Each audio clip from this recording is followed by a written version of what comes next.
A boy lies in the grass and finds himself immersed in awe by the sheer complexity and majesty of nature. This religious experience inspired the boy, who grew up to become an Anglican priest and a chaplain at Richard Dawkins' school. Dawkins wonders if the same boy was introduced to the origins of species that attributes nature's grandeur to evolution, should the boy's path be a different one from religious belief.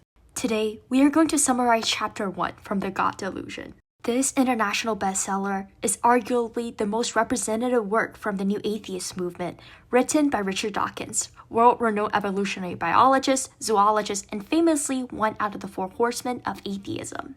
If you like this video, please consider liking and subscribing since this channel is just getting started.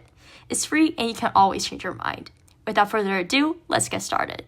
The chapter is divided into 2 sections, deserved respect and undeserved respect. The former warns against the misuse of ambiguous terminology in religion, while the latter criticizes the excessive respect people hold in reserve for religious belief.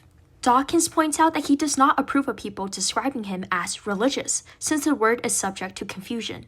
It is such because people cannot distinguish Einsteinian religion from supernatural religion, but more on this later. The second word is naturalist, which means student of the natural world. Dawkins say that in philosophy, a naturalist means someone who believes there's nothing beyond nature as opposed to a supernaturalist who believe in God.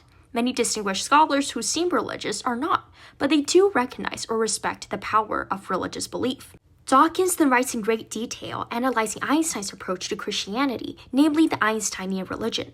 While Einstein's remark of science without religion is lame, religion without science is blind was eagerly quoted by many to prove his support for religious belief, his famous 1940 essay, Science and Religion, rejected the existence of God.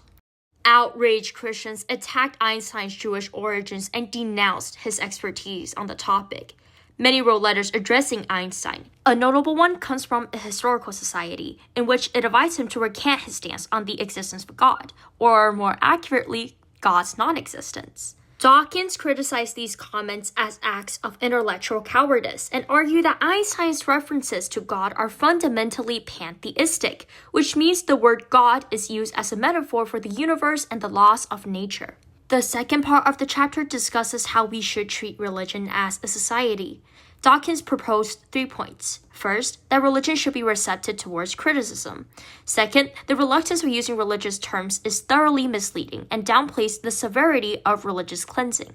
Lastly, privileging religion is problematic. Dawkins backed the last proposition with 3 interesting case studies. 1. The U.S. Supreme Court ruled that a church in New Mexico is exempt from the law against taking DMT, an illegal hallucinogenic drug. The believers claim that ayahuasca tea, which contains the addictive substance, enhances their religious experience. Why allow this exception, I hear you ask? Because, Jesus. 2.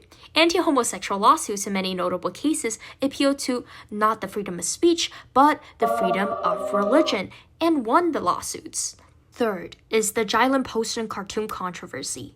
A Danish newspaper, Jylland-Posten, published cartoons about the Prophet Muhammad.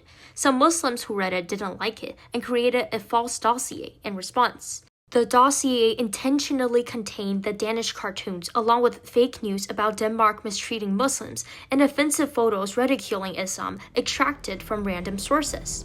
As a collection of documents circulated around the Muslim countries, violent riots and protests started, demanding the Danish government to apologize for something they didn't do.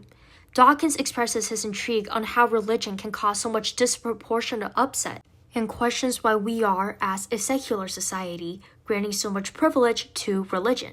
Okay, that's all for today's video. For those of you who never read this book, please go and read it as it is an incredibly engaging and informative read. Thanks for watching and see you next time.